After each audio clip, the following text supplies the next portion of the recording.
여러분 안녕하십니까. 5월 24일 금요일 교차로 유튜브 뉴스 첫 소식입니다. 이번 주말 위스콘신 델스의 마운트 올림푸스 워터앤 테마파크에서 전국 최고 높이의 워터 슬라이드가 개장했습니다. The Rise of Acarus라고 불리는 이 슬라이드는 높이가 무려 145피트에 달하며 5개의 바디 슬라이드를 갖추고 있습니다. 이 슬라이드는 지난 여름 발표된 $800만 규모의 공원 확장 계획 일환으로 25일 토요일에 공식적으로 대중에게 선보입니다. 그리스 신화에 나오는 이카루스처럼 높은 곳에서 하늘을 날다 바다로 떨어지는 듯한 스릴 넘치는 경험을 제공할 이 워터 슬라이드는 최근 안전 테스트를 통과했음을 공원 측이 밝혔습니다. 방문객들은 이번 주말 신화와는 다른 행복한 결말을 경험하게 될 겁니다. 더 자세한 정보는 마운트 올림푸스 워터앤 테마파크 웹사이트에서 확인할 수 있습니다. 글렌뷰 경찰은 지난 12일 발생한 자동차 사고로 희생된 17살 GBS 학생 마르코 니케티치와 관련해서 최근 들어 나타나는 기부 요청 사기에 대해 경고하고 있습니다. 니케티치 가족은 페이스북이나 고펀드미 페이지를 통한 기부 요청을 한 적이 없음에도 불구하고 목표 금액 $7,000 중 이미 $1,200가 모금된 가짜 페이지들이 여러 개 확인됐습니다. 글렌뷰 경찰이 이러한 사기 페이지를 제거하기 위해 노력 중이며 발견될 경우에 고펀드미나 페이스북에 즉시 사기 신고를 하도록 요청하고 있습니다. 이미 기부한 경우 해당 사이트를 통해 환불을 요청하고 사기로 신고할 곳을 권장하고 있습니다. 고펀드미 담당자는 회사의 신뢰 및 안전팀이 상황을 조사 중이며 문제가 발생한 페이지 주최 측에 이미 연락을 취했다면서 환불 요청이 있는 경우 즉각 처리할 예정이라고 밝혔습니다. 또한 고펀드미는 기부 활동에 문제가 있는 경우 기부금 전액 환불을 보장하고 있습니다. 자세한 내용은 고펀드미 웹사이트를 통해서 확인할 수 있습니다. 노스브룩에서 새로운 농산물 직거래 장터가 곧 문을 엽니다. 노스브룩 파머스 마켓은 오는 6월 19일에 개장할 예정이며 메도우 플라자에서 매주 수요일 오전 7시부터 오후 1시까지 열립니다. 이 시장은 10월 9일까지 계속될 예정입니다. 노스브룩 파머스 마켓은 일리노이주 노스브룩에 위치한 비영리 단체인 노스브룩 파머스 마켓 협회에 의해서 운영되며 이는 놀쇼 지역에서 유일한 시장입니다. 이곳에서는 신선하고 건강에 좋은 식품 약 85,000파운드가 지역 식품 저장실에 기부됩니다. 또한 이 시장에서는 다양한 재활용 프로그램과 어린이 교육 프로그램 그리고 요리 및 영양에 관한 프로그램도 함께 진행될 예정입니다.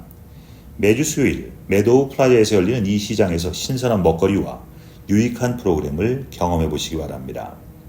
2024 NFM의 공급업체는 화면과 같습니다. 올해 개장 20주년을 맞이하는 드림골프가 지난 5월 20일 골프 애호가들을 위한 특별한 행사를 성황리에 개최했습니다.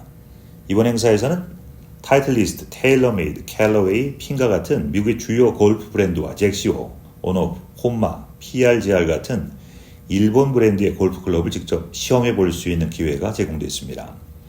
드림골프는 미국 전역에서 유명한 드라이빙 레인지를 운영하고 있으며 골프 레슨에서 클럽 구입까지 모든 서비스를 원스톱으로 제공하는 곳입니다. 특히 PGA 투어에서도 사용되는 트랙맨 피팅 시스템을 통해서 정확한 데이터를 기반으로 전문 피터가 적합한 클럽을 권장하고 있습니다. 이번 데모데이는 오후 2시부터 4시까지 피팅데이 세션으로 오후 4시부터 7시까지는 데모데이 세션으로 진행됐습니다. 드림골프의 모든 스태프는 전문 골퍼 출신으로 현재 토너먼트에 출전 중이거나 PGA 프로그램을 진행 중인 프로들로 구성되어 있습니다. 또한 주니어 골퍼들을 위한 다양한 서비스를 계획하고 있으며 이를 적극적으로 지원하고 있습니다.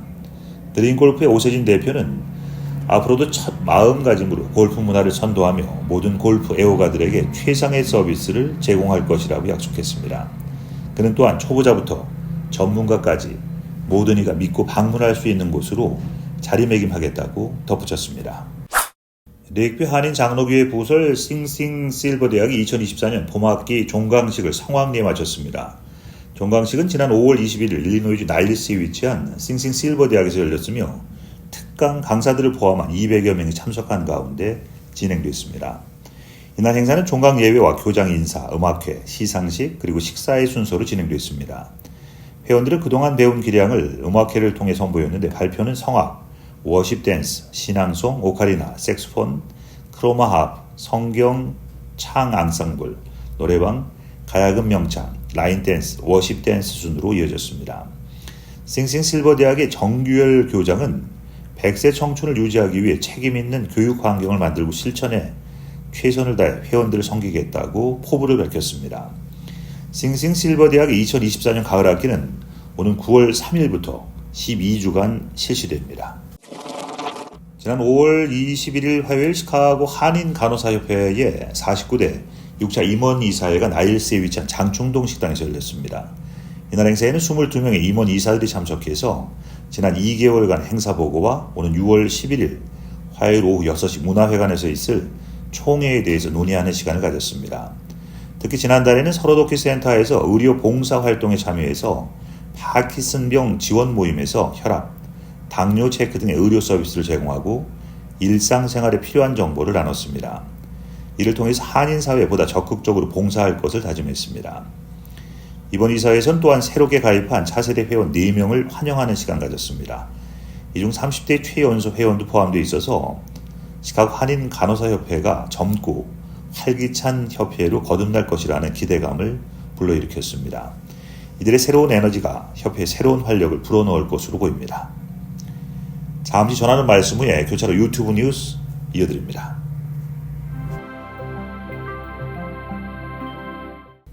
인기 온라인 가구 소매업체 메이페어가 2년 만에 첫 오프라인 매장을 윌맷에 개장했습니다.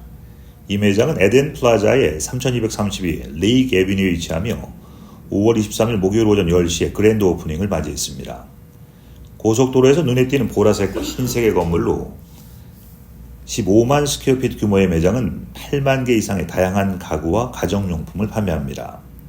새로 리모델링된 공간에는 주택 개량 섹션, 테스트 주방, 그리고 완비된 디자인 센터가 마련되어 있어서 고객들이 집을 꾸미는 데 필요한 영감을 얻을 수 있습니다.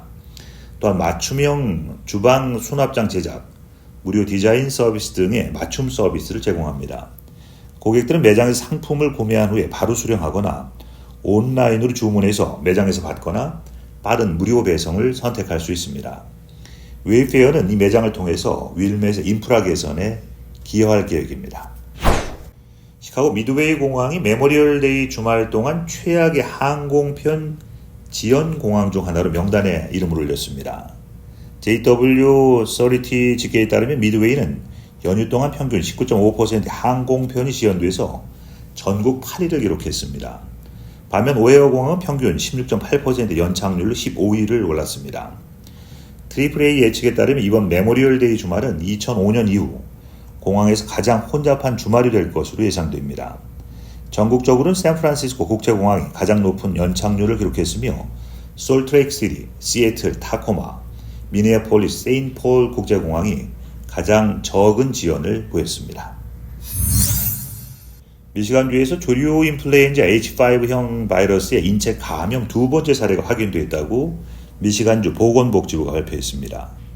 폴리티코에 따르면 감염자는 미시간주의 가축 종사자로 올해 초 텍사스주의 낙농가 근로자가 처음으로 양성 반응을 보인 뒤에 두 번째로 확인된 사례입니다.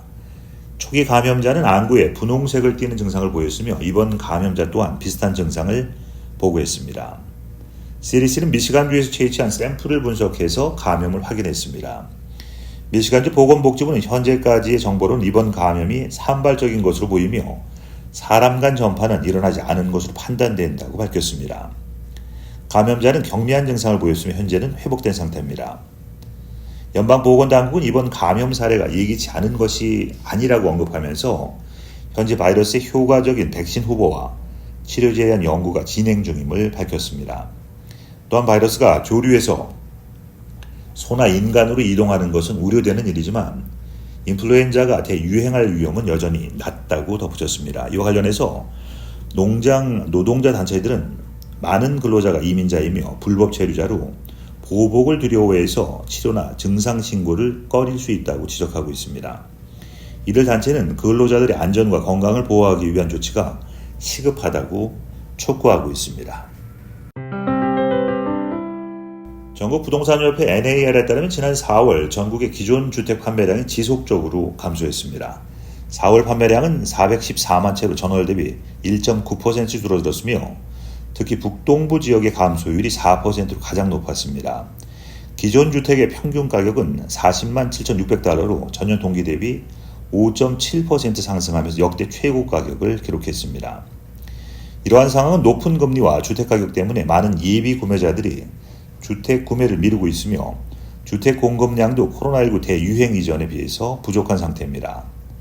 전문가들은 연방준비위원회가 금리를 인하하지 않는 한 주택시장의 어려움이 해소되기 어려울 것으로 보고 있습니다. 이상 오늘 보내드린 교차 유튜브 뉴스 마치겠습니다. 시청해주신 여러분 고맙습니다.